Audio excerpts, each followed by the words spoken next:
SA Engineering College, an autonomous institution. Counseling code 1114. For more details, saec.ac.in. க்ஷேத்ரிதிக்கு Prince ஜுவல்லரியில நீங்க வாங்கும் ஒவ்வொரு 8 கிராம் தங்க நகைக்கும் 2000 மதிப்பிலான தங்கம் இலவசம். வெறும் 1000 ரூபாய் செலுத்தி இன்னைக்கே கோல்ட் ரேட்டை லாக் பண்ணுங்க.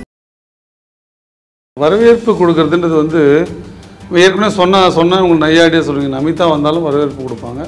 அவங்க வராங்க இந்த மாதிரினா கூட்டம் இருக்க தான் செய்யும். ஒரு கட்சியோட நிகழ்வு இதில் வந்து இவ்வளோ பப்ளிசைஸ் பண்ணுறதுக்கு எனக்கு தெரிஞ்சு ஒன்றும் இல்லை. இதில் அரசியல் எங்கே இருக்குன்னு நான் தேடுறேன்.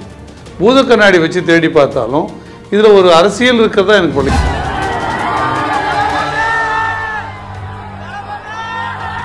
இதை வந்து இவ்வளோ பெரிய விஷயமா பேசு பொருளாக எல்லா தொலைக்காட்சியும் காட்டுறதுலேருந்தே இது வந்து ஒரு பிளான்டட் நியூஸ்ன்னு நான் பார்க்குறேன். விஜயோட இம்பார்ட்டன்ஸ் அந்த மாதிரி என்ன இதில் என்ன இம்பார்ட்டன்ஸ் இருக்குன்னு நீங்கள் சொல்லுங்கள். விஜய்க்கு இப்போ பொலிட்டிக்கல் ஸ்ட்ராட்டஜி பண்ணுறவரை கூட நாம் தமிழருக்காகவும் பண்ணாங்க. இன்னைக்கு நேஷனல் பார்ட்டிஸ்ல இருந்து ஸ்டேட் பார்ட்டிஸ் வரைக்கும் எல்லாருமே இந்த ஸ்ட்ராட்டஜிஸ்ட யூஸ் பண்ணிக்கிறாங்க. இந்த சோ இதுல தேர்தல்ல எல்லாரும் பயன்படுத்துறவங்க எல்லாம் ஜெயிக்கிறாங்க. தேர்தல்ல எல்லோருமே வாக்குக்கு காசு கொடுக்கறாங்க. அதனால நாம் தமிழர் கொடுக்கலாம்னு சொல்றீங்களா? தேர்தல்ல எல்லோருமே நிர்ணயிக்கப்பட்ட அளவை விட தாண்டி செலவு பண்றாங்க. பட் ரியாலிட்டி இல்லாம வெற்றி வேணும்ல. விஜய் ஃபேஸ்க்கு இன்னைக்கு கிடைச்ச வரவேற்பு பாருங்க. நீங்க ஒரு தொகுதியில காசு கொடுத்து கூட்டின கூட்டம் அதெல்லாம் இல்ல. திராவிடம், தமிழ் தேசியம், காந்தியம், அம்பேத்கரோட அரசியல் இது எல்லாத்தையும் சேர்த்து மக்கள்கிட்ட கொண்டு போய் விழிப்புணர்வை ஏற்படுத்தி இன்னைக்கு வக்ஃப் ஆக்டாக இருக்கட்டும் இல்லை வேற விஷயங்களாகட்டும் எதிர்த்து நிற்கிறாங்க. இப்படி நீங்க சொல்ற அரசியலை செய்யறாங்க. தேவேந்திரன் ஊடகத்துல ஒரு செய்யற அரசியலை கூட தாவேக்க செய்யலன்னு தான் நான் பார்க்குறேன். நீங்க சொன்ன பேச்சுக்களை நீங்க இப்ப பேசிட்டீங்களே, இதே மாதிரியாவது விஜய் பேசியிருக்காருன்னு சொல்லுங்க சார். பூத் கமிட்டி எல்லா பூத்துக்கும் போடுறேன்னு சொல்ற கட்சி தமிழ்நாட்டில் திமுக தானே. இன்னைக்கு நான் மூணாவதா வந்து நிக்கிறேன்னு சொல்றது ஃபர்ஸ்ட் எலெக்ஷன் வரவேற்கிறேன். அப்படி சொல்லட்டும். ஸ்ட்ராங்கா நேரா போட்டியவே எங்க வைக்கிறாங்க? நம்ம இவ்வளவு நாள் சொன்னோம் செய்யறதுக்கு ரெடியா. வெறும் பூத் கமிட்டியில மட்டும் ஆளை போடலாம். ஓட்டு யார் போடுவாங்க? நானே விஜய்க்கு வாக்கு அளிக்கணும்னு நினைக்கிறேன். நான் ஏன் அளிக்கணும்னு எனக்கு ஒரு கேள்வி வரல. நான் ஏன் திமுகவுக்கு அளிக்கக்கூடாதுன்னு ஒரு முடிவு எடுக்கணும். நான் ஏன் அதிமுகவுக்கு அளிக்கக்கூடாதுன்னு ஒரு முடிவு பண்ணணும். நான் ஏன் நாம் தமிழருக்கு போடக்கூடாதுன்னு முடிவு எடுத்துட்டு அப்ப நான் ஏன் விஜய்க்கு போடணுன்ற கேள்வியோட வரணும். நான் அப்படி என்ன பதில் இருக்குன்னு நீங்க சொல்லுங்க. விஜய்க்காகன்னு சொன்னா அப்ப இன்னும் பெரிய நல்ல நடிகை, கவர்ச்சியான நடிகை இருந்தா அவருக்காக போடலான்ற எண்ணம் கூட நாளைக்கு வந்துருமே. நடிகராகவே இருந்தாலும் யாரா இருக்கணும், அவங்க என்ன தாட்ஸோட வரணும், அவங்க என்ன கொள்கையோட இருக்கணும், அவங்க என்ன பேசியிருக்காங்க, பழகியிருக்காங்க, பண்ணியிருக்காங்க, மக்கள்கிட்ட இறங்கியிருக்காங்களா, இதெல்லாம் பார்க்கக்கூடிய என்ன செய்ய போறாங்க. இதெல்லாம் சேர்த்து பார்த்து செஞ்ச வரலாறு இருக்குல்ல. சேர்த்து பார்த்து எம்ஜிஆருக்கு தான் மக்கள் வச்சாங்க, சிவாஜிக்கு இல்ல. இப்படி ஒவ்வொரு விஷயமும் நம்மளால அடுக்க முடியும்ல. எத்தனை நடிகர்கள் வந்து அப்படி சேர்த்து பார்த்து செஞ்ச நாங்களே கூட ஓட்டு கேட்கறோங்க. என்னங்க பிரமாதம். எம்ஜிஆரோட ஒப்பிடுறீங்க. எம்ஜிஆர் வந்து ஹை மாரல்ஸ் சினிமாவில் மெயின்டைன் பண்ணவர். எனக்கு தெரிந்து நடிகர்கள்லேயே உச்சபட்சமா மாரல்ஸ் மெயின்டைன் பண்ணவர் எம்ஜிஆர் மட்டும்தான். தன்னோட அவர் ஒரே மாதிரி தான் நடப்பாருங்க. விஜய் எல்லாவற்றையும் ஒரே மாதிரி தான் கையை வீசுவாருங்க. விஜய் அண்ணன் அதுதாங்க சொல்றேன். பெரும் பெண்கள் கூட்டம், இளைஞர் கூட்டம் அவர் பின்னாடி நிக்குது. அது நீங்க தவறுங்க. எல்லாரும் விஜய் அண்ணனா பாக்கணும். நாம் தமிழர் கட்சிக்கு பயம் இல்லையா? தாவேகா வளர்ச்சியை பார்த்து பெற அந்த ஆதரவை பார்த்து ஆதரவு பெறுதுன்னு நான் நம்பல. நான் உண்மை திறந்த மனதோட சொல்றேன். சரியான ஜனநாயக செயல்பாட்டோடு அவர் வந்தா நாங்கள் அதை வரவேற்கிறோம். உலக தமிழர்கள் அனைவருக்கும் வணக்கம். இன்றைய சிறப்பு நேர்காணலில் நம்மோடு இருக்கக்கூடியவர் நாம் தமிழர் கட்சியின் வழக்கறிஞர் ஸ்ரீதர். வணக்கம் சார். வணக்கம். கோவையில் தாவேக்க தலைவர் விஜய் பூத் கமிட்டி மாநாட்டை கூட்டியிருக்கார். ரொம்ப முக்கியமான ஒரு விஷயமா அவங்க கட்சியினர் அதை பேசுகிறாங்க. அவருக்கு கொடுத்த வரவேற்பு அவர் அபரிமிதமான ஒரு வரவேற்பு கொடுத்துருக்காங்க. விமான நிலையத்திலிருந்து அவர் அந்த மாநாடு நடக்கிற இடத்துக்கு போகிறதுக்கு வழிநெடுகளும் தாவேக்காவினர் சூழ்ந்து அவங்க வண்டி மேலையெல்லாம் ஏறி பார்த்துட்டு இருந்தோம். அவ்வளோ ஒரு வரவேற்பு. ஸோ விஜய்க்கு அந்த ஒரு க்ரௌட் புல்லிங் பவர் இருக்குது, அதெல்லாம் பார்க்க முடியுது. கூடுதலாக தமிழ்நாட்டில் சொல்லப்படுறது அதிமுக திமுகவுக்கு தான் பூத் லெவலில் கமிட்டி ஸ்ட்ராங்காக இருக்கக்கூடிய கட்சி. தமிழ்நாட்டினுடைய எந்த ஒரு கடைக்கோடி கிராமத்தில் கடைக்கோடி பூத்துலேயும் இவங்க கட்சி ஆள் இருப்பாங்க. அப்போ அது ஒரு சிம்பாலிக்காக அவ்வளோ ஸ்ட்ராங்குன்னு சொல்கிறதுக்கான ஒரு இடம். அதை நாங்கள் செய்கிறோம் பாருன்னு இப்போ விஜயும் வரார். இப்போது நம்ம இவ்வளோ நாள் களத்தில் இருந்த ஒரு கட்சியாக இதை எப்படி பார்க்குறோம்? அடிப்படையில் இதை நீங்கள் வரவேற்பு கொடுக்குறதுன்றது வந்து ஏற்கனவே சொன்ன உங்களுக்கு நையாடியாக சொல்லுவீங்க. நமிதா வந்தாலும் வரவேற்பு கொடுப்பாங்க. அவங்க வராங்க, இந்த மாதிரினா கூட்டம் இருக்க தான் செய்யும். இங்கே சென்னை மெரினாவில் நடந்த நிகழ்ச்சிகள் 10 லட்சம் பேர் மேலே கூடியதெல்லாம் நம்ம பேசிட்டோம். திருப்ப அதில் பேசுறது எதை நம்ம அதை சொன்னோம்னாலே அது சிறுமைப்படுத்தன்னு பேசிடுவாங்க. நம்ம நோக்கம் அது இல்லை. ஆனால் இது என்ன நிகழ்வு, ஒரு கட்சியோட நிகழ்வு. இதில் வந்து இவ்வளோ பப்ளிசைஸ் பண்ணுறதுக்கு எனக்கு தெரிஞ்சு ஒன்றும் இல்லை. ஒரு கட்சி என்ன முடிவு பண்ணுதுன்னா, மொத்த பூத் கமிட்டி எவ்வளோ இருக்குது, பூத் எவ்வளோ இருக்குது, அந்த பூத்தில் யார் யாரெல்லாம் கமிட்டி மெம்பர்ஸாக இருக்க போகிறாங்க, யார் யார் பூத் ஏஜெண்ட்டாக உட்கார போகிறாங்க, யார் எப்படி வேலை செய்ய போகிறாங்க, வெளியே எத்தனை பேர் இருக்கணும், உள்ளே எத்தனை பேர் இருக்கணும், என்ன ஃபார்மு உள்ளே போகும்போது வாங்கணும், அதோட நடவடிக்கை எப்படி இருக்கும், அந்த ப்ராசஸ் நடக்கும்போது எலெக்ஷன் ப்ராசஸ் நடக்கும்போது என்னென்ன வேலை ஒரு ஏஜென்ட்டோட வேலையாக இருக்கும், எப்படி வந்து வாக்காளர்களை அடையாளம் காண்றது, ஆட்சேபனை தெரிவித்தா எப்படி தெரிவிக்கிறது, அப்புறம் முடித்த பிறகு ஒரு ஃபார்ம் ஒன்று கொடுப்பாங்க. அதை கம்ப்ளீட் பண்ணி எழுதி கையெழுத்து போட்டு அதை கட்சி அலுவலகத்தையும் கொடுப்பாங்க. அங்கேயும் ஒரு ஃபார்மில் கையெழுத்து வாங்குவாங்க, சீல் வைப்பாங்க. அப்போ இது பூத் கமிட்டி முகவர்கள் எப்படி செயல்படணுன்ற அதோட ஒரு சுருக்கமான வடிவம் பேசுகிறது தான். இதில் அரசியல் எங்கே இருக்குதுன்னு நான் தேடுறேன். பூத கண்ணாடி வச்சு தேடி பார்த்தாலும் இதில் ஒரு அரசியல் இருக்கிறதா எனக்கு போல. இது வந்து ஒரு நிர்வாக வேலை. இப்போ நான் எப்படி சொல்ல பாருங்கள், தாலுகா ஆஃபீஸ் எப்படி வேலை செய்கிறது அப்படின்னு ஒரு கூட்டம் போட்டாங்க. எல்லாருக்கும் கூட போகிறோம்னு வச்சுங்களேன். மினிஸ்ட்ரியல் ஸ்டாஃப்லாம் கூப்பிட்டு ஒரு கூட்டம் போடுறாங்க. டேக்ஸ் டிபார்ட்மெண்ட்டில் கூப்பிட்டு அலுவலர்கள்லாம் கூப்பிட்டு ஒரு கூட்டம் போடுறாங்க. இந்த மாதிரி இருந்தால் நம்ம இந்த வேலையை சுலபமாக செய்யலாம் அப்படின்னா அது வந்து ஒரு வெல்ஃபேர் ஸ்கீமோ ஒரு வெல்ஃபேர் ஆக்டிவிட்டியோ இல்லை. அது ஒரு அட்மினிஸ்ட்ரேட்டிவ் ஆக்டிவிட்டி. அது வந்து ஒரு நிர்வாகம் சார்ந்த செயல்பாடு. இதை வந்து இவ்வளோ பெரிய விஷயமா பேசு பொருளாக எல்லா தொலைக்காட்சியும் காட்டுறதுலேருந்தே இது வந்து ஒரு பிளான்டட் நியூஸ்ன்னு நான் பார்க்குறேன். விஜயோட இம்பார்ட்டன்ஸ் அந்த மாதிரி என்ன இதில் என்ன இம்பார்ட்டன்ஸ் இருக்குன்னு நீங்கள் சொல்லுங்கள். இப்போ அவர் இப்போ பேச போகிற பேச்சுக்கள் அல்லது எடுக்க போகிற முடிவுகள் வந்து தமிழ்நாட்டோட மக்கள் நலன் சார்ந்தது இல்லை அரசியல் நலன் சார்ந்தது. அது வந்து டைமென்ஷன் இப்போ பொலிட்டிக்கல் டைமென்ஷனை மாற்றி அமைக்க போகுது, மக்களோட ஒரு வந்து வெல்ஃபேர் ஸ்டேட்டாக வந்து மாற்ற போகுது. அப்படி ஏதாவது ஒரு வகையில் இருக்குமேனால் அந்த இம்பார்ட்டன்ஸை நம்ம ஏற்கலாம். அப்போ நீங்கள் சொல்கிற மாதிரி அவங்கள காம்படிட்டராக கூட நம்ம பார்க்கலாம். அப்படி இன்னொன்று கேட்டால் ஒரு ஹெல்த்தி காம்படிஷன், ஒரு ஆரோக்கியமான ஒரு போட்டி தான் நம்ம நாம் தமிழர் வரவேற்க தானே செய்யுது. அதில் ஒன்றும் எதிர்க்கிறதுக்கோ அதில் மறுக்கிறதுக்கோ ஒன்றும் இல்லை. நல்ல இன்னொரு ஜனநாயக சக்தி வருது, நல்ல கோட்பாட்டோடு வருது, மக்கள் நலன் சார்ந்து வருது, மக்கள் நலனுக்காக பாடுபட போகுது, அதுக்கான ஒரு முக்கிய கூட்டம் இதுன்னு வச்சுங்களேன். அப்போ நம்ம அதில் கருத்து சொல்கிறது. இப்போ இப்படி நான் கேட்குறேன் பாருங்கள். இது வந்து இப்போ பரந்தூர் விமான நிலையத்தை தடுத்து நிறுத்துறதுக்கு, அதை விவசாய நிலங்களாக மறுபடியும் அப்படியே விட்டு வைக்கிறதுக்கு, அங்கே இருக்கிற நீர்நிலைகள்லாம் காப்பாற்றப்படுறதுக்கு நாம் ஒரு செயல் திட்டம் செய்ய போகிறோம், அதற்காக ஒரு கூட்டம் போடுவோம் வாங்க அப்படின்னு சொன்னால் அது வந்து ஒரு பொலிட்டிக்கல் சினாரியோவில் தேவையானது. ரைட். அப்படி இல்லாத போது அதில் சிலாகிக்க பேச என்ன இருக்குன்னா, ஏன் இவங்க சிலாகிக்கிறாங்கன்றதோடவே நான் சொல்கிறேன் அதில் ஒரு உள்நோக்கம் இருக்குது, அதுக்கு தேவை இருக்குது, அதுக்கு ஃபண்டிங் இருக்குது. இப்போ எங்களுக்கு வந்து 2021 ஒரு குழு வந்தது. நாங்கள் வந்து உங்களுக்கு பொலிட்டிக்கல் ஒர்க், அதாவது எலெக்ஷன் ஒர்க் பண்ணித்தரோம் வந்து நீங்கள் சில கோடிகள் சொன்னாங்க. அது நேரடியாக அந்த நிறுவனம் பேர் சொல்கிறது எதுவும் இருக்காது. என்னங்க அப்படி கொடுத்தா நீங்கள் எங்களுக்கு உண்மையில் புரியல, எங்களுக்கு அது புதுசு இல்லை அந்த சூழலையே, என்னங்க பண்ணுவீங்க அப்படின்னு நாங்கள் கேட்டோம். ஒரு குழுவாக அந்த அவங்கள சந்தித்தோம். என்ன பண்ணுவீங்கன்னா ஒன்றும் இல்லைங்க, உங்களுக்கு வந்து நியூஸ் பேப்பரில் தினமும் உங்களை பற்றி ஃப்ரண்ட் பேஜில் ஒரு நியூஸ் வரும், உங்கள் கட்சியை பற்றி, உங்கள் தலைவரை பற்றி. 4வது பக்கத்தில் மற்ற இவங்களை பற்றி ஒரு பெட்டி செய்தி வரும். அது மாதிரி எந்தெந்த பத்திரிகை, ஆங்கில பத்திரிகைகளில் இத்தனை நாளைக்கு ஒன்று வரும், இந்த மைய ஊடகங்கள் தொலைக்காட்சிகளில் இந்த ஆங்கில ஊடகங்களில் இத்தனை செய்தி வரும். இங்கே தமிழ்நாட்டில் இருக்கிற ஊடகங்களில் ஸ்க்ராலிங் நியூஸ் எவ்வளோ நுட்பமாக வேலை செய்கிறாங்க பாருங்க.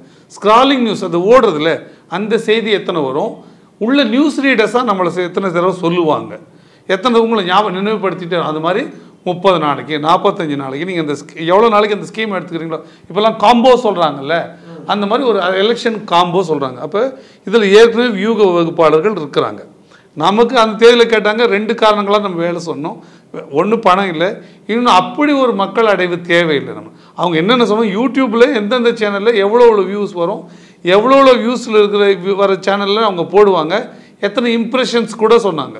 அதில் விளம்பரங்களும் உட்பட செய்தித்தாள், அச்சு ஊடகம், காட்சி ஊடகம், யூடியூப், ஃபேஸ்புக்கு, ட்விட்டர் போன்ற பகுதிகளில் எவ்வளோ வரணும், எந்தெந்த இடத்து எவ்வளோ ஸ்பேஸ் ஆக்குபை பண்ணணும்னு கூட அவங்க சொல்கிறாங்க. அப்போ இது ஒரு காம்போவாக கொடுக்குறாங்க. அப்போ ஒரு இந்த வியூக வகுப்பாளர்னு சொல்லிக்கிறாங்களே, தேர்தலுக்காக உங்களுக்கு வேலை செய்கிறவங்கலாம் டேக் லைன் கொடுப்பாங்க. இதே லைனை தான் நீங்கள் சொல்லணும், இதே தான் எல்லா இடத்துலையும் நீங்கள் இந்த கலரில் தான் உடை உடுத்தணும், இப்படி தான் நீங்கள் மக்கள் அணுணும், இந்த இடத்துல பேசணும், இந்த இடத்துல இந்நேரம் கட்டி பிடிக்கணும், இந்த இடத்துல ஒரு வயசான ஆள் நிறுத்தியிருப்பாங்க, அவங்கள நீங்கள் வந்து கை கொடுக்கணும். இதெல்லாம் பிராண்டிங் அண்ட் ஸ்ட்ராட்டஜி. ஆமாம், பேர் பிராண்டிங் ஸ்ட்ராட்டஜி, ஜனங்களை ஏமாத்துறதுன்னு நான் சொல்கிறேன். பிராண்டிங் என்ன ஸ்ட்ராட்டஜின்னு இருக்குது. மனிதர்கள் அண்ணாதுரை இருந்தார், மூக்குப்பொடி மூக்கோடு தான் சுற்றினார், அழுக்கு வேட்டியோடு தான் சுற்றினார், மேல் துண்டு சைடு ஏ சைடு பி அப்படின்னு கட்டுவார். நேரு எல்லாருமே இதெல்லாம் இல்லாம பண்ணாங்க. ஆனா இன்னைக்கு எல்லா பார்ட்டியும் வச்சிருக்காங்க. இன்னைக்கு எல்லாரும் பண்றதுனால இன்னைக்கு எல்லாருமே திருடுறாங்க அப்படின்னா நான் கூட எல்லாருமே தவறு பண்றாங்க, அதனால நாமளும் தவறு பண்ணுவோம்னு சொல்றது சரியான ஒரு வாதம் இருக்கு. சரியானதா இருக்காது. விஜய்க்கு இப்ப பொலிட்டிக்கல் ஸ்ட்ராட்டஜி பண்றவரை கூட நாம் தமிழருக்காகவும் பண்ணாங்க அப்படின்னு சொல்றாங்க. அது பல தடவை நானும் மறுத்து சொல்லிட்டேன்.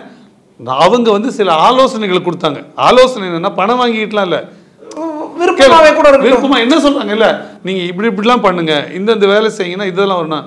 அதுக்கு தான் எனக்கே மூளை இருக்கு, எனக்கே அரசியல் சிந்திக்க தெரியும். எது மக்கள் நலன் சார்ந்த பிரச்சனையும் அதை சொன்னா காமராஜர் அணுகுமுறை தான். Right sir. சார் இன்னைக்கு நேஷனல் பார்ட்டிஸ்ல இருந்து ஸ்டேட் பார்ட்டிஸ் வரைக்கும் எல்லாருமே இந்த ஸ்ட்ராட்டஜிஸ்ட யூஸ் பண்ணிக்கிறாங்க. இந்த சோ இதுல தேர்தல்ல எல்லாரும் பயன்படுத்துறவங்க எல்லாம் ஜெயிக்கிறாங்க. தேர்தல்ல எல்லோருமே வாக்குக்கு காசு கொடுக்குறாங்க, அதனால நாம் தமிழர் கொடுக்கலாம்னு சொல்றீங்களா? தேர்தல்ல எல்லோருமே நிர்ணயிக்கப்பட்ட அளவை விட தாண்டி செலவு பண்றாங்க. ரியாலிட்டி இல்லாம வெற்றி வேணும்ல. விஜய் ஃபேஸுக்கு இன்னைக்கு கிடைச்ச வரவேற்பு பாருங்க. நீங்க ஒரு தொகுதியில காசு கொடுத்து கூட்டின கூட்டம் அதெல்லாம் 1 லட்சம் இல்ல காசு கொடுத்து கூட்டினாங்க நான் சொல்லல, அதை நான் சொல்றேன். மற்ற எல்லா விஷயங்களையும் சொல்றேன். விஜய்க்கு நான் தான் அதுக்கு முன்னே சொல்லிட்டேன். உங்களுக்கு சென்னை மெரினா கடற்கரை நிகழ்ச்சி சொல்லிட்டேன். நயன்தாரா வந்து ஒரு புடவை கடை திறந்த அந்த கூட்டத்தில் 1 லட்சம் 2 லட்சம் 3 லட்சம் பேர் வந்து சொன்னேன். அது மக்களோட ஆர்வம் மிகுதிங்க. நம்ம சார் அந்த ஆர்வத்தை திராவிடம், தமிழ் தேசியம், காந்தியம், அம்பேத்கரோட அரசியல் இது எல்லாத்தையும் சேர்த்து மக்கள்கிட்ட கொண்டு போய் விழிப்புணர்வை ஏற்படுத்தி இன்னைக்கு வக்ஃபு ஆக்டாக இருக்கட்டும் இல்லை வேற விஷயங்களாகட்டும் எதிர்த்து நிற்கிறாங்க. இப்படி நீங்க சொல்ற அரசியலை செய்யறாங்க. தேவேந்திரன் ஊடகத்தில் ஒரு செய்யற அரசியலை கூட தாவேக்கன் அவர் செய்யலைன்னு தான் நான் பார்க்குறேன். நீங்கள் சொன்ன பேச்சுக்களை நீங்கள் இப்போ பேசிட்டீங்களே, இதே மாதிரியாவது விஜய் பேசியிருக்காருன்னு சொல்லுங்கள். இல்லை ஆனந்த் பேசினார், வக்ஃபு பற்றி ஆனந்த் என்ன பேசினார், புசி ஆனந்த் அது எவ்வளோ பேசு பொருளாச்சு, ட்ரோல் மெட்டீரியல் ஆச்சு, நாம் பார்த்தோம். நான் என்னோட கவலை என்னென்னா அவர் பேசிட்டாரு, அவருக்கு ஒன்றுமே தெரியலன்ற கிரிட்டிசிசம் இல்லை எனக்கு. நீங்கள் ஒரு பொதுமக்கள் நலன் பிரச்சனைக்கு வரீங்க, அதை பேச வரீங்க, ஒரு போராட்டம்னு சொல்லி வரீங்க. ஒரு வக்ஃபு சட்டம்னா என்னன்னு படிக்கிறதுக்கு ஒரு 1/2 மணி நேரம், இன்றைக்கி என்ன புது திருத்தம் பண்ணியிருக்காங்கன்னு படிக்கிறதுக்கு ஒரு 1/2 மணி நேரம், என்ன குறை இருக்குன்னு பார்த்துக்கிறதுக்கு ஒரு 1/2 மணி நேரம். இந்த 3 1/2 மணி நேரம் செலவு பண்ணால் ஒரு வக்ஃபு சட்டத்தை உங்களுக்கு தெரியும். ஒரு சேனலுக்கு கேள்வி கேட்கணும், எப்படி ப்ரிப்பேர் பண்ணணும் எனக்கு தெரியும். பதில் சொல்லணும்னா தேவேந்திரன் என்ன கேள்வி கேட்பார், நம்ம என்ன பதில் அதில் சொல்ல முடியும் எனக்கு தெரியும். அப்போ ஒரே ஒரு இன்டர்வியூக்கு ஒரு 20,000 பேர் 30,000 பேர் பார்க்குற இன்டர்வியூக்கு இவ்வளோ சிரத்தை எடுத்து நாம் பண்ணுறோம்னா, ஒரு வக்ஃபு சட்டம் உண்மையிலேயே மக்களை லட்சக்கணக்கான கோடிக்கணக்கான இந்தியாவில் இருக்கிற இஸ்லாமியர்களை பாதிக்கப்படுதுன்னா அது அடிப்படை தெரியாமல் அது எப்படி பாதிக்குதுன்னா அது எதெல்லாம் பாதிக்குதோ அதெல்லாம் பாதிக்குது அப்படின்னு சொல்லுவது என்ன பொறுப்பார்ந்த பேச்சுன்னு நான் பார்க்குறேன். இது இன்னும் அரசியலில் இது என்ன அணுகுமுறைன்னு கேட்குறேன். எல்லாத்தையும் பாருங்க, எல்லாத்தையும் கடந்து வலிமையா வந்து நிற்கிறாங்க சார். பூத் கமிட்டி எல்லா பூத்துக்கும் போடுறேன்னு சொல்ற கட்சி தமிழ்நாட்டில் திமுக தானே. இன்னைக்கு நான் 3ஆவதா வந்து நிற்கிறேன்னு சொல்றது ஃபர்ஸ்ட் எலெக்ஷன் வரவேற்கிறேன். அப்படி சொல்லட்டும், ஸ்ட்ராங்கா நேரா போட்டியவே எங்க வைக்கிறாங்க. நம்ம இவ்வளவு நாள் சொன்னோம் செய்யறதுக்கு ரெடியா. வெறும் பூத் கமிட்டியில் மட்டும் ஆளை போடலாம், ஓட்டு யார் போடுவா? இருக்கிறவங்க எல்லாரையுமே இந்த 65,000 பேர் இதில் 1 லட்சம் இல்லை 2 லட்சம் பேர் இல்லை 4 லட்சம் பேர் 5 லட்சம் பேர் நீங்கள் வச்சுக்கோங்க. அவங்களெல்லாம் வந்து பூத் கமிட்டியில் போட்டிங்கன்னு நான் வச்சுக்கிறேன். ஓட்டு யார் போடுறது? ஓட்டை ஏன் போடணும்னு ஒரு கேள்வி இருக்குல்ல. தார்மீகமாக அரசியல் சார்ந்த ஒரு கேள்வி இருக்குது, தார்மீகம் சார்ந்த ஒரு கேள்வி இருக்குது. ஏன் நான் ஒரு கட்சிக்கு வாக்களிக்கணும், நானே விஜய்க்கு வாக்களிக்கணும்னு நினைக்கிறேன், நான் ஏன் அளிக்கணும்னு எனக்கு ஒரு கேள்வி வரல. நான் ஏன் திமுகவுக்கு அளிக்கக்கூடாதுன்னு ஒரு முடிவு எடுக்கணும், நான் ஏன் அதிமுகவுக்கு அளிக்கக்கூடாதுன்னு ஒரு முடிவு பண்ணணும், நான் ஏன் நாம் தமிழருக்கு போடக்கூடாதுன்னு முடிவு எடுத்துட்டு அப்போ நான் ஏன் விஜய்க்கு போடணுன்ற கேள்வியோடு வரணும் நான். அப்படி என்ன பதில் இருக்குன்னு நீங்கள் சொல்லுங்கள். விஜய்க்காகன்னு சொன்னால் அப்போ இன்னும் பெரிய நல்ல நடிகை, கவர்ச்சியான நடிகை இருந்தால் அவருக்காக போடலான்ற எண்ணம் கூட நாளைக்கு வந்துருமே. அந்த அச்சம் அது பின்னாடியே ஒட்டி இருக்கு. விஜய் அச்சம் புரியுது, அந்த அச்சம் புரியுது. நான் கேட்கிறேன், ஜனநாயகத்துல நேர்மையா உள்ளவங்க யாராவது இதை மறுக்க முடியுமா? மறுக்க முடியாது சார். அந்த அச்சம் நியாயமானது. அந்த அச்சத்தோட தான் நான் சொல்றேன். தமிழ்நாட்டு மக்கள் அவ்வளவு சாதாரணமானவங்க இல்ல. எந்த நடிகராகவே இருந்தாலும் யாரா இருக்கணும், அவங்க என்ன தாட்ஸோட வரணும், அவங்க என்ன கொள்கையோட இருக்கணும், அவங்க என்ன பேசியிருக்காங்க, பழகியிருக்காங்க, பண்ணியிருக்காங்க, மக்கள்கிட்ட இறங்கியிருக்காங்களா, இதெல்லாம் பார்க்கக்கூடிய என்ன செய்ய போறாங்க, இதெல்லாம் சேர்த்து பார்த்து செஞ்ச வரலாறு இருக்குல்ல. சேர்த்து பார்த்து எம்ஜிஆருக்கு தானே மக்கள் வச்சாங்க, சிவாஜிக்கு இல்ல. இப்படி ஒவ்வொரு விஷயமும் நம்மளால அடுக்க முடியும்ல. எத்தனை நடிகர்கள் அவர் அப்படி சேர்த்து பார்த்து செஞ்சா நாங்களே கூட ஓட்டு கேட்கறோங்க. என்னங்க பிரமாதம், மக்கள் நலன் தானுங்க முக்கியம். நாங்களும் அதுக்கு தான் வந்திருக்கோம். விஜய் பிளஸ் அவர் செஞ்சாருன்னா செய்யலன்னு தான் நம்ம பார்க்குறோம். தேதி 1 டே 1லேருந்து எதுக்காக வராரு? ஒரு தடவை பரந்தூர் விஷயத்துக்காக வந்தார், ஒரு அரை மணி நேரம். இது ஒரு அரசியல் நிகழ்வா, இது ஒரு தலைவனோட நடவடிக்கையான்னு கேட்கிறோம் நம்ம. நீங்கள் சும்மா இப்போ இந்த பூத் கமிட்டிக்கு வர்றதுக்கு எவ்வளோ பேர் வண்டி மேலே ஏறினாங்கன்னு பார்த்தீங்கல்ல. அப்போ ரிஸ்க் இருக்குல்ல. இல்லை நீங்கள் அப்போ ரிஸ்கோடையே உள்ளே இருந்துருங்க, ஏன் வெளில வரீங்க? ரிஸ்க் இருக்குன்னா அரசியல் பண்ண முடியாதுல்ல. இன்னொரு கேள்வி நான் கேட்குறேன். அது விஜய் அவர்களுடைய ரசிகர் கூட்டம் ஒரு ஒழுங்கற்ற கூட்டமாக இருக்குது. ஒழுங்கற்றனா அன்கன்ட்ரோலபிள் ராவா இருக்கு. இளைஞர்கள் அப்படி இருக்கக்கூடாது. நாம் தமிழில் இளைஞர் இருக்காங்க. ஏன் நான் அவரோட நலன் சார்ந்தே தான் பார்க்குறேன். எனக்கு அதில் ஒன்றும் நீங்கள் எக்ஸ் பிரிவு, ஒய் பிரிவுலாம் பாதுகாப்பு கொடுத்த பிறகு ஒரு 4-5 பேர் உங்கள் வண்டி மேலே ஏறிட முடியுதுன்னா நீங்கள் அது கூட்டத்தில் வேறு யாரோ புதுதாக என்ன பண்ணுவீங்க? இன்னொன்று, உங்களிடம் மற்றவர்கள் நெருங்குவதை கட்டுப்படுத்த வேண்டியது உங்கள் தம்பிகளோட கடமை இல்லை, உங்கள் கூட இருக்கிற ரசிகர்களோட கடமை இல்லையா? உங்கள் பாதுகாப்பை உறுதி செய்ய வேண்டியது கடமை இல்லையா? அவர்களே வெறி கொண்ட மாதிரி ஏறி குதிக்கிறது, இறங்குறது, அது அப்படி சரியானதாக இருக்கும். அது அன்பு மிகுதினால இல்லை கவர்ச்சி மிகுதினால. அன்பு மிகுதினால நான் சொல்ல மாட்டேன், அது பழக்கம் இருந்தால் தான் அப்படி வரும். ஒரு கவர்ச்சி மிகுதினால, ஒரு ஈர்ப்பு மிகுதினால போகிறாங்கன்னே கூட நான் வச்சுக்கிறேன். அது அந்த தம்பிக்கும் நல்லது இல்லை மேலேருந்து விழுந்தான்னா, அது விஜய்க்கும் நல்லது அவர் மேலே விழுந்தான்னா. இதெல்லாம் என்னன்னா, இதெல்லாம் நெறிப்படுத்துறதுல சரி வந்துடும். இதெல்லாம் அரசியல் படுத்துறதுல சரி வந்துடும். நான் முக்கியம் இல்லை, விஜய் என்கிற நபர் முக்கியம் இல்லை, விஜய் சொல்ல போகிற கோட்பாடு முக்கியம். நாம் எல்லாம் சேர்ந்து இந்த வேகத்தை மக்கள் நலன் சார்ந்து செலுத்தணும், அவர்களுக்காக நம்ம உழைக்கணும். நீங்கள் இங்கே என்னை பார்க்க வரத்துக்காக உங்கள் தொகுதியில் போய் உங்கள் மக்கள் பிரச்சனையை பாருங்கன்னு எத்தனை முறை சொன்னாருன்னு நீங்கள் சொல்லுங்கள். அப்படித்தானே ஒரு தலைவனோட வழி நடத்தலாம் இருக்கணும். ஏங்க இந்த பிரச்சனை இருக்குது, வக்ஃபு பிரச்சனை இருக்குது. வக்ஃபு பிரச்சனை எல்லா இடத்துலையும் நடத்துங்கன்னு சொன்னார். எத்தனை இடத்துல நடந்தது இவருக்கு ஆனந்துக்கே தெரியலன்னு தான் சொல்கிறோம். இப்போ நம்ம என்ன அன்னைக்கு வக்ஃபு பிரச்சனையை பற்றி சரியான ஒரு வாதங்களை ஆனந்தவர்களோ இல்லை தாவேக்காவினரோ முன்னெடுத்து வச்சுருந்தாங்கன்னு வச்சுங்களேன், இவ்வளோ பெரிய சிக்கல் இருக்கான்னு நீங்கள் சொல்கிற இந்த பெரிய கூட்டமே கூட பார்த்துருக்கோம். மாற என்ன பார்க்குதுன்னா, இதை கூட உங்களுக்கு பேச தெரியலையேன்னு பார்க்குது. எதிர்க்கிறாங்க, நம்ம அண்ணன் எதிர்த்தா கரெக்டாக அது நாமளும் எதிர்ப்போம் அப்படின்னு அந்த ரசிகர்கள் கூட்டம் நினச்சிக்கலாம். அப்படி ரசிகர்கள் கூட்டம் நினச்சிக்கலாம், அதில் ஒன்றும் சிக்கல் இல்லை. அப்படி நினைச்சுக்கிறது போதுமானதான் நீங்க சொல்லுங்க. அரசியல் அது போதுமானதா? அல்டிமேட்டா தீர்மானிக்கும். அதுதான் சொல்றேன். நான் ஏன் வாக்கு சொல்றேன், எனக்கு விஜய் படத்தை பார்த்து முதல் வரிசையில் நின்று விசில் அடிக்க வேண்டிய தேவையில்லை. நான் ஏன் விஜய்க்கு வாக்கு அடிக்கணும்? தேவேந்திரன் போய் ஃபர்ஸ்ட் ஷோ ஃபர்ஸ்ட் டே பார்த்தாரா? இல்ல பேனர் ஒட்டினாரா, பேனர் போட்டாரா, பால் ஊத்தினாரா? உங்களுக்கு இல்லை, இது எனக்கு தெரிஞ்சது. இப்போ இங்கே மற்றவங்களுக்கும் இல்லை. அப்படி இல்லைன்னும் போது அவங்க ஏன் போய் ஓட்டு போடணும்னு கேட்குறேன். இல்லை, உங்களுக்கு பால் ஊத்துறவங்க மட்டும்தான் போதுன்னா கட்சிக்கே பால் ஊத்துறவங்க போடுவாங்கன்னு கணிப்பு வருது. 20% ஓட்டு அவருக்கு இருக்குன்னு சொல்றாங்க. 250% வரும் நான் சொல்றேன். இப்போ 20 கிடையாது, தாவேக்காக 250 வெளிநாட்டுல இருந்து கூட போட்டுருவாங்கன்னு நான் சொல்றேன். அதுக்கெல்லாம் பிளான்லாம் பண்ணல வெளிநாட்டு ரசிகர்கள். இல்லை என்ன இது என்ன பேச்சு பாருங்க. இந்த நாட்டில் இந்த கருத்து கணிப்புன்னு ஒரு நடக்கிற அவசியம் தான் அதை சொல்லணும். ஏன் சொல்கிறேன் தெரியுங்க அவ்வளோ பெரிய வார்த்தையை? அதுவே கூட சில உண்மையில் அதுவே கூட தவறு இல்லை, இது தவறு. நீங்கள் தமிழ்நாட்டில் 8 கோடி பேர், நீங்கள் 1% சாம்பிள் எடுக்கணும்னா 8 லட்சம் பேர் எடுக்கணும். 1% எடுக்கணும்னா 0.01% எடுக்கணும்னா 80,000 பேர் எடுக்கணும். 0.001 எடுக்கணும்னா 8,000 பேர் எடுக்கலாம். 8,000 பேர் ஒரு சாம்பிள் எடுத்துட்டு 8 கோடி பேரோட மனநிலைமை நீங்கள் சொல்கிறத எப்படி சரியாக இருக்க முடியும்? நீங்கள் வியாசர்பாடியில் இருக்கிற மனநிலைமை தென்காசியில் இருக்காது, கிருஷ்ணகிரியில் இருக்கிற மனநிலைமை தஞ்சாவூரில் இருக்காது. எல்லாம் வேறு விதமான சமூகம், வேறு விதமான மதம், வேறு விதமான வயது பிரிவினர் எல்லாமே இருக்காங்க. ஒற்றை சொல் இணைக்காதா சார்? ஏற்கனவே இணைச்சிருக்கு. எம்ஜிஆர் ஒற்றை சொல் இணைச்சிருக்கு. எம்ஜிஆர் நடிகர் என்கிற ஒற்றை சொல் மாத்தல 1940களில் இருந்தே எம்ஜிஆர் காங்கிரஸ்ல இருந்தார். அதுக்கப்புறம் திமுக இணைஞ்சார். அவர் எத்தனை தடவை மேல்சபை உறுப்பினராக இருந்தார். அவர் எத்தனை முறை அவர் 77 அவர் வர வரைக்கும் எத்தனை முறை எம்எல்ஏவா இருந்தார், எத்தனை முறை அவர். இன்னொன்று கேளுங்க, இவரை சொல்லுவாங்க டால்ஸ்டாய்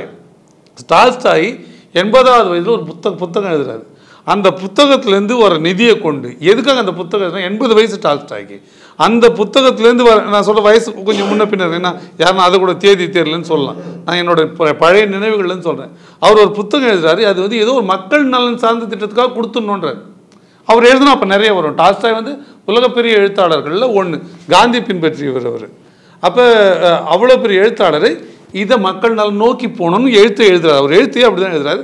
அவர் எழுத்துக்களுமே விழிப்புணர்வு தரதான் இருக்கும்.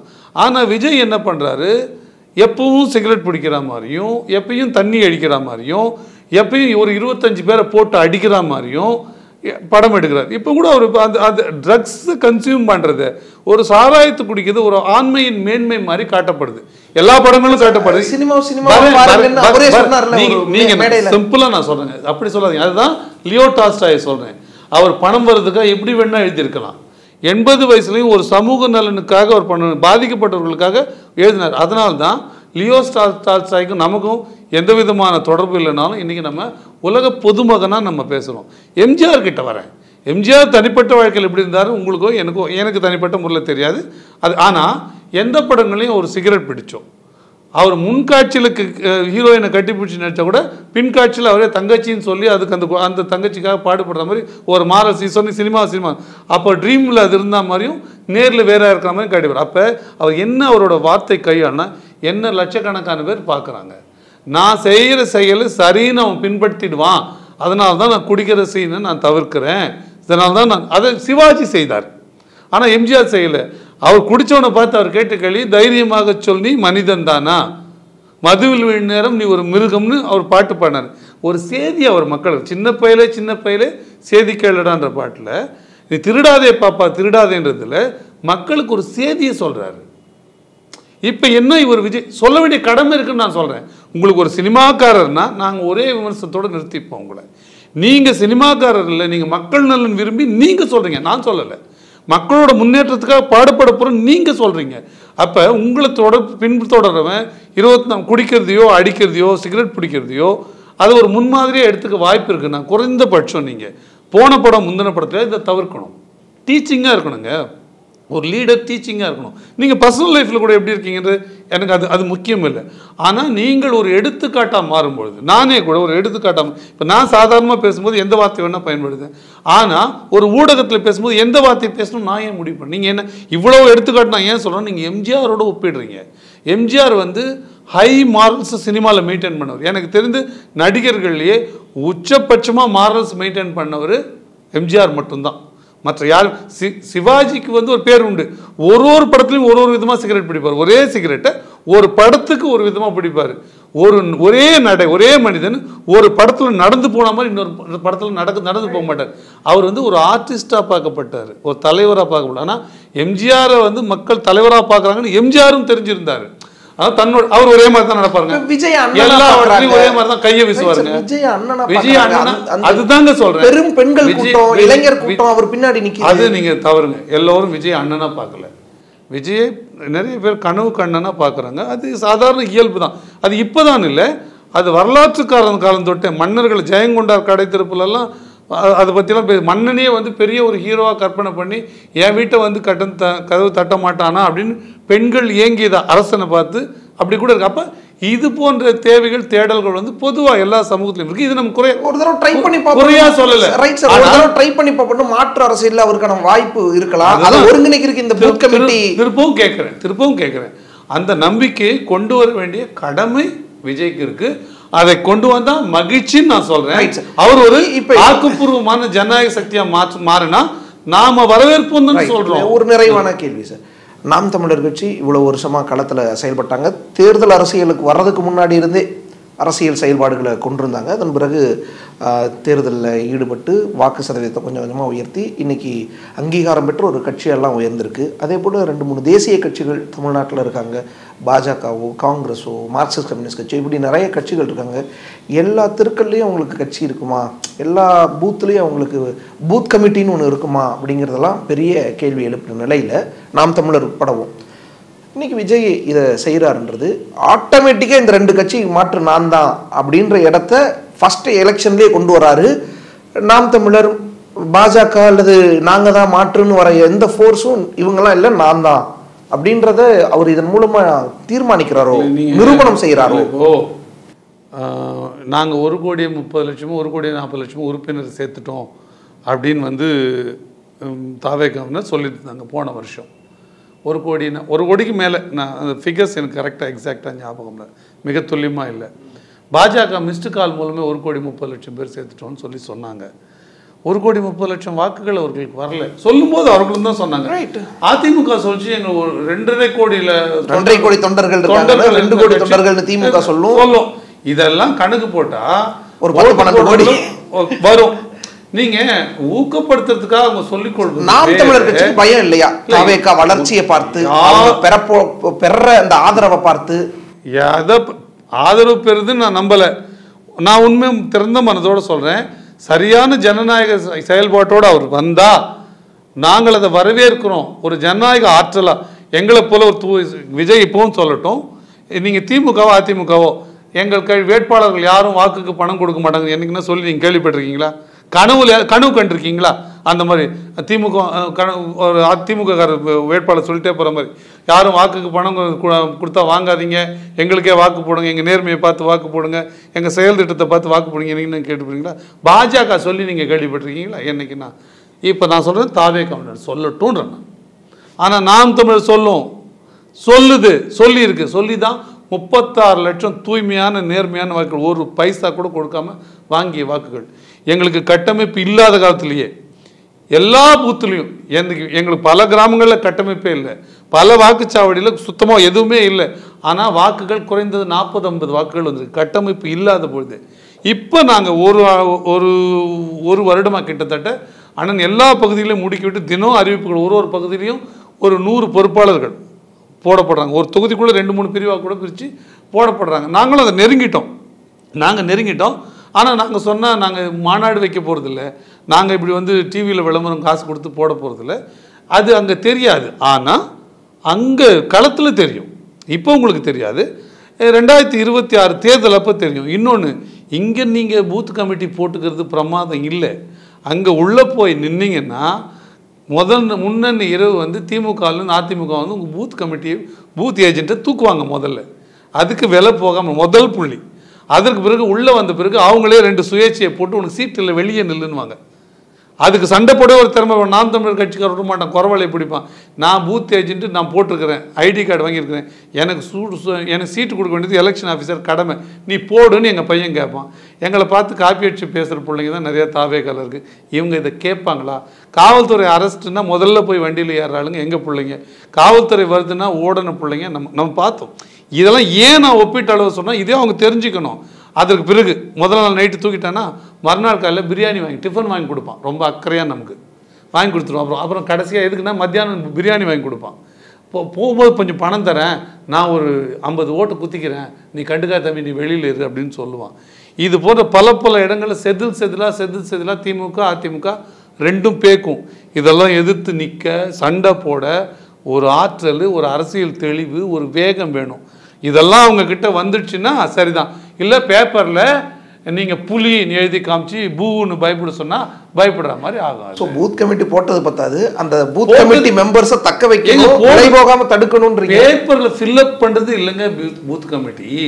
நீங்கள் இன்றைக்கி போடுறீங்க, ஓராண்டுக்கு முன்னாடி போடுறீங்க, இந்த ஓராண்டுக்கு பிறகு இவ்வளோ பேர் இருப்பானாங்கன்றதே சரி. நீங்கள் இப்போ போடவே முடியாது. ஓராண்டுக்கு இவ்வளோ பேரும் கட்சியில் இருப்பானான்னு தெரியாது. நீங்கள் எப்போ அதை உறுதி பண்ணணும்? அங்கே ஒரு பூத் கமிட்டியில் 4 பேரை நீங்கள் தயார் பண்ணி வைக்கணும். இதில் எவன் ஃபெயிலியர் ஆவான், எவன் அன்றைக்கி வரமாட்டான், அன்றைக்கி வீட்டில் ஒரு பிரச்சனைன்னு போவான். அது ஒன்றும் ஈஸி ஜோக்கெலாம் கிடையாது. பூத் கமிட்டி போடுறதெல்லாம், பூத் ஏஜென்ட்டு போடுறதெல்லாம் சாதாரண விஷயம். அப்போ நீங்கள் ஒரு பூத்தில் குறைஞ்சது 10லேருந்து 20 பேரை தயார் பண்ணணும். அதில் ஒருத்தர் ஷிஃப்ட் பேசிஸில் காலையிலேருந்து மத்தியானம் வரைக்கும், இன்னொருத்தர் மத்தியானத்துலேருந்து சாயங்காலம் வரைக்கும். காலையில் 7 மணிலேருந்து சாயங்காலம் 7 மணி வரைக்கும் ஒரு ஆளை போட்டு நிறுத்தணும்னாலே செயல்பட முடியாது. சாயங்காலம் வெளியே வந்து ஒரு ஃபார்ம் ஒன்று ஃபில்அப் பண்ணி எத்தனை க்ளோசிங் ஷீட்டு கொண்டாந்து கட்சியிலே கொடுப்பாங்க. அது பெரிய ப்ராசஸ். அது இது இல்லாமல் இதெல்லாம் செய்யறதுக்கு பயிற்சி வேணும். இப்போ எங்களுக்கு வந்து ஒரு 5 தேர்தலில் பயிற்சி இருக்குது. இப்போ நானே ஓட்டு போடுறேன்னா போனேன், ஓட்டு போட்டேன், வந்தேன். மிஷின் வேலை செய்யலைன்னா கேட்க தெரியும் எனக்கு. ஒரு மிஷின் செல்லாத ஓட்டுன்னு அறிவிக்கணும்னா என்ன ப்ராசஸ்ன்னு தெரியணும். அங்கே ஏன் உங்கள் பட்டன் வேலை செய்யாது, நாம் தமிழர் கட்சி பட்டன் வேலை செய்யாதுங்க. வேலை செய்யாது. நான் போனேன், அழுத்தினேன், வரலண்ணே அப்படின்வான். நான் உங்கள் இந்த பட்டனை அழுத்தினேன்னே தாமரைக்கு வந்தது எரிஞ்சுதுண்ணே லைட்டுன்னு சொல்லுவான். நீங்கள் எலெக்ஷன் ஆஃபீஸர்கிட்ட இந்த ஓட்டை சேலஞ்ச் பண்ண தெரியணும். இதெல்லாம் ப்ராசஸ்ஸு. ஏதோ நீங்கள் ஆளை நிரப்பி உள்ளே அனுப்புறது இல்லை. இந்த ப்ராசஸ்க்கு பயிற்சி வேணும். குறைஞ்சபட்சம் இந்த 24 தேர்தலில் அது பண்ணியிருந்தால் ஒரு கட்ட பயிற்சி வந்திருக்கும். அடுத்தடுத்த தேர்தல்கள் உள்ளாட்சி தேர்தல் பண்ணால் ஒரு அனுபவம் வந்திருக்கும். இதெல்லாம் சும்மா பேப்பரில் நான் கூட எனக்கு நிறைய பேர் தெரியும், பேரை நான் நிரப்பிடுவேன். அவங்க உண்மையாகவே அது நிரப்பியிருக்காங்கன்னா மகிழ்ச்சி வரவேற்கிறோம். ஆனால் அது போதாது. பூத் கமிட்டி மட்டுமே போதாது. அந்த உறுப்பினர் அந்த செயல் திட்டத்துக்கு போகிறேன். நான் எழுதுறேங்க, நாளையிலேருந்து காலை 5 மணிக்கு எழுந்து இந்தந்த வேலைகளை செய்து நான் இரவு 11 மணிக்கு படுக்க வேண்டும் எழுதிடுறேங்க. நாளைக்கு காலைல 4 மணிக்கு தூக்கம் எனக்கு விழிப்பு வருமானு சொல்லுங்கள். அதனால் காகிதத்தில் எழுதுறது ஆகாதுங்க. தேனுன்னு எழுதிட்டா இனிக்காதுங்க. தேனை தான் நீங்கள் சாப்பிட்ணும். தேனுன்னு எழுதுறதுக்கு ஒரு ஐடியா வரணும்ல, அதுக்காக எழுதிக்கலாம். அதை தாண்டி அதில் ஒன்றும் இல்லை. இதை நான் என்ன இதில் நான் அருவருக்கிறேன் அப்படின்னா, இது ஒரு கட்சி சார்ந்த உள்ளரங்க நிகழ்வாக தான் இருக்க முடியும். அவங்க கேடஸை அவங்க தயார் பண்ணுறாங்க.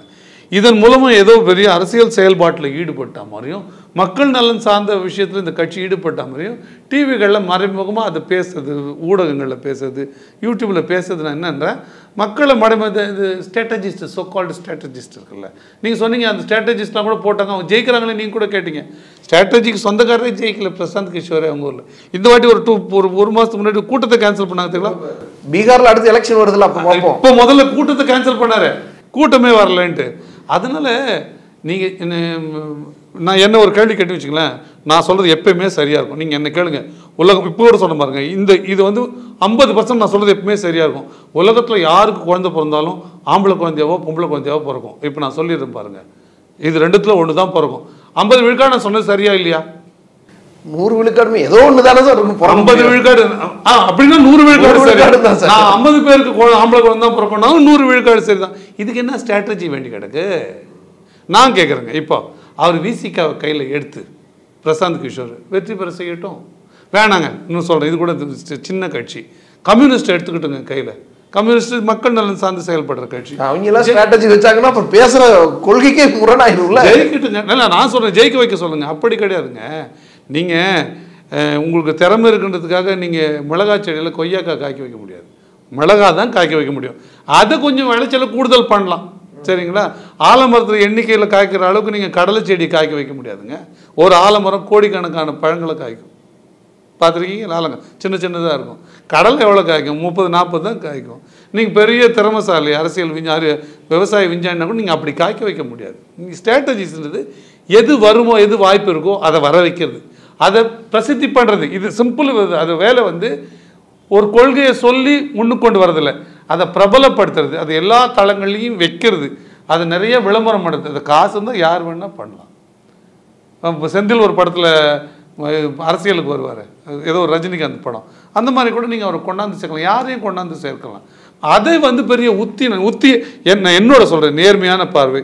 அரசியலில் உத்தி கூடாது, ஸ்ட்ராட்டஜி கூடாது. மக்களை நோக்கி நீங்கள் நகரணும். காமராஜர் சொன்னதான், ரோடு போட்டிருக்கான், ஜனம் நடக்கிறானா? ஆமாம். தண்ணி வருதா, மக்கள் விவசாயம் பண்ணுறானா? ஆமாம். அணை கட்டியிருக்குமா, மக்கள் அதில் வர பலன் அடைகிறானா? ஆமாம். அப்போ இதெல்லாம் ஏன்டா நம்ம நியூஸ் ரீலாக போடணும்? அதான் மக்கள் பள்ளிக்கூடம் கட்டியிருக்கா, பிள்ளைங்க படிக்கிறாங்களா? ஆமாம். இதெல்லாம் நான் ஏன்டா போகணும்? ஏன்னா அதுக்கு விளம்பரம் படுறதுக்கு ஒரு படம் எடுக்க சொல்லி மக்கள் செய்தி பிரிவுலேருந்து அவர் கேட்குறாங்க. இதையெல்லாம் செய்வாங்களேன்னா அது நம்ம சொல்ல வேண்டிய தேவையில்லை. நாம் இப்போ நாம் தமிழர் கட்சி இதை பேசலை. நாம் தமிழர் என்ன பேசுனா, கொள்கை பேசுது, கோட்பாடு பேசுது. இந்த நிலத்தில் இந்த அரசியல் ஏன் தேவையில்லை, இந்த அரசியல் ஏன் தேவை, மலையை உடைச்சா என்ன ஆகும், இதெல்லாம் இல்லாமல் இவங்க ஏன் இதை உடைச்சி தின்றாங்க, அதனால இவங்களுக்கு கிடைக்கக்கூடிய லாபம் என்ன, இவர்கள் எப்படி இதன் மூலமாக கொழுக்கிறாங்க, மக்கள் இதன் மூலமாக எப்படி பாதிக்கப்படுறாங்க, இதை தான் முன்னெடுத்து சொல்லுதே தவிர நாம் தமிழர் கட்சி தன்னை முன்னிலைப்படுத்திக்க, விளம்பரப்படுத்திக்க, எல்லா இடத்துலையும் நாம் தமிழர் கலைஞர் நூற்றாண்டு மாதிரி கொண்டாடலை நாங்கள். அப்போ இதைத்தான் எந்த கட்சியும் செய்யணும். மக்கள் நலன் சார்ந்த விஷயங்களை பேசணும், அதை பார்க்குற மக்கள் புரிந்து கொள்ளணும், புரிகிற விதத்தில் பேசணும், திருப்ப பேசணும். அப்போ இந்த கோட்பாடு வரும்பொழுது இதுதான் சரியானதுன்னு ஒரு அரசியல் புரிதல் எல்லோருக்குமே வரும். எல்லோருமே மலையை காப்பாற்றணும், எல்லோருக்குமே மரம் நன்னுன்ற எண்ணத்தை உண்டு பண்ணணும். பெரிய பெரிய நாடுகள், வளர்ந்த நாடுகள், பணம் வச்சிருக்க நாடுகளில் மகிழ்ச்சியான நாடுகள் பாருங்கள். ஃபின்லாந்து மகிழ்ச்சியான நாடு, உலகத்தின் பணக்கார நாடு. ஆனால் அங்கே ஒரு பர்ஸு தொலைஞ்சி போச்சுன்னா 4 நாள் ஆனாலும் உங்கள் வீடு தேடி வருமா பர்ஸு? யாராவது கொண்டாந்து கொடுப்பாங்களாம், இல்லை அரசாங்கத்தில் போலீஸ்காராவது கொண்டாந்து கொடுப்பாங்களாம். நீங்கள் ஒரு போலீஸ் ஸ்டேஷனில் ஒரு பர்ஸை விட்டு வரீங்க, இன்னும் ஆகும் நீங்கள் தேடி சொல்லுங்கள். அப்போ அந்த புரிதலை, அந்த அரசியலை, அந்த நேர்மையை சொல்லி கொடுக்கத்தான் அரசியல்வாதிகளோட தேவையை தவிர போலி விளம்பரம் பண்ணிக்கிறதுக்கு அரசியல்வாதி தேவைன்னு நான் கருதலை. அதுதான் நீங்கள் ஸ்ட்ராட்டஜின்னு சொல்கிறீங்கன்னா அந்த ஸ்ட்ராட்டஜியை நான் வெறுக்கிறேன், நான் ஏற்கலை. நன்றி சார், உங்களோட நீங்கள் பரிந்துரைத்தில் மிக்க நன்றி. SA Engineering College, an autonomous institution. Counseling code 1114. For more details, saec.ac.in. க்ஷேத்ரிதிக்கு பிரின்ஸ் ஜுவல்லரியில நீங்க வாங்கும் ஒவ்வொரு 8 கிராம் தங்க நகைக்கும் 2000 மதிப்பிலான தங்கம் இலவசம். வெறும் 1000 ரூபாய் செலுத்தி இன்னைக்கே கோல்ட் ரேட்டை லாக் பண்ணுங்க.